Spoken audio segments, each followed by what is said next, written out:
एक गांव में एक मूर्तिकार रहा करता था। वो काफी खूबसूरत मूर्तियां बनाया करता था और इस काम से वो अच्छा कमा लेता था।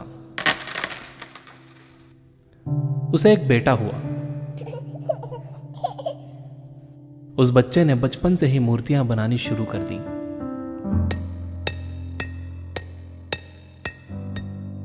बेटा भी बहुत अच्छी मूर्तियां बनाया करता था और बाप अपने बेटे की कामयाबी पर खुश होता था। लेकिन हर बार बेटे की मूर्तियों में कोई ना कोई कमी निकाल दिया करता था।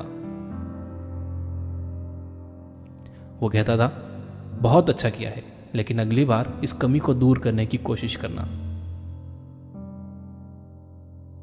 बेटा भी कोई शिकायत नहीं करता था। वो अपने बाप की सलाह पर अमल करते हुए अपनी मूर्तियों को और बेहतर करता रहा।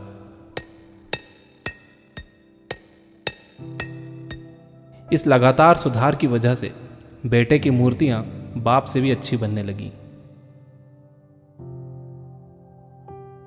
और ऐसा टाइम भी आ गया कि लोग बेटे की मूर्तियों को बहुत पैसा देकर खरीदने लगे।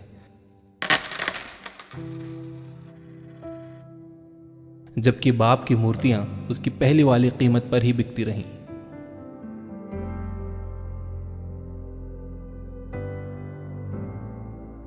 बाप अब भी बेटे की मूर्तियों में कमियां निकाल ही देता था,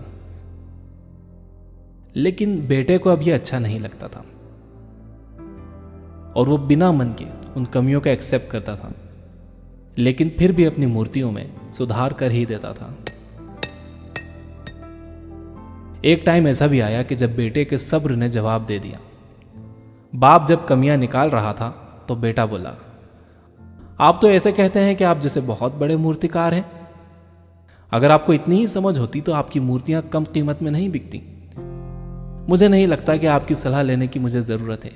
मेरी मूर्तियां परफेक्ट हैं। बाप ने बेटे की यह बात सुनी तो उसने बेटे को सलाह देना और उसकी मूर्तियों में कमियां निकालना बंद कर दिया। कुछ महीने तो वो लड़का खुश रहा, लेकिन फिर उसने नोटिस किया कि लोग अब उसकी मूर्तियों की उतनी तारीफ नहीं करते जितनी पहले किया करते थे और उसकी मूर्तियों के दाम बढ़ना भी बंद हो गए। शुरू में तो बेटे को कुछ समझ नहीं आया, लेकिन फिर वो अपने बाप के पास गया और उसे इस समस्या के बारे में बताया। बाप ने बेटे को बहुत शांति से सुना, जैसे कि उसे पहले से पता था कि एक दिन ऐसा भी आएगा। बेटे ने भी इस बात को नोटिस किया और उसने पूछा, क्या आप जानते थे कि ऐसा होने वाला है? बाप ने कहा, हाँ, क्योंकि आज से कई साल पहले मैं भी इस हालात से टकराया था। बेटे ने सवाल किया, तो फिर आपने मुझे समझाया क्यों नहीं? बाप ने जवाब दिया, क्योंकि तुम समझना नहीं चाहते थे। मैं जानता हूं कि तुम्हारी जितनी अच्छी मूर्तियां मैं नहीं बनाता। यह भी हो सकता है कि मूर्तियों के बारे में मेरी सलाह गलत हो, और ऐसा भी नहीं है कि मेरी सलाह की वजह से कभी तुम्हारी मूर्ति बेहतर बनी हो।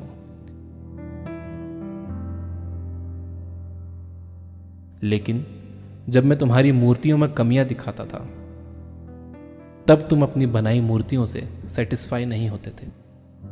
तुम खुद को बेहतर करने की कोशिश करते थे और वही बेहतर होने की कोशिश तुम्हारी कामयाबी का कारण था।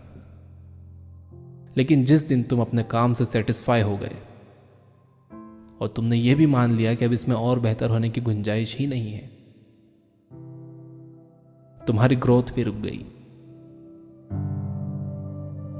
लोग हमेशा तुमसे बेहतर की उम्मीद करते हैं और यही कारण है कि अब तुम्हारी मूर्तियों के लिए तुम्हारी तारीफ नहीं होती, ना ही उनके लिए तुम्हें ज्यादा पैसे मिलते हैं। बेटा थोड़ी देर चुप रहा, फिर उसने सवाल किया, तो अब मुझे क्या करना चाहिए? बाप ने एक लाइन में जवाब दिया, अनसेटिस्फाई होना सीख लो। मान लो कि तुम में हमेशा बेहतर होने की गुंजाइश बाकी है। यही एक बात तुम्हें हमेशा आगे बेहतर होने के लिए इंस्पायर करते रहेगी, तुम्हें हमेशा बेहतर बनाते रहेगी।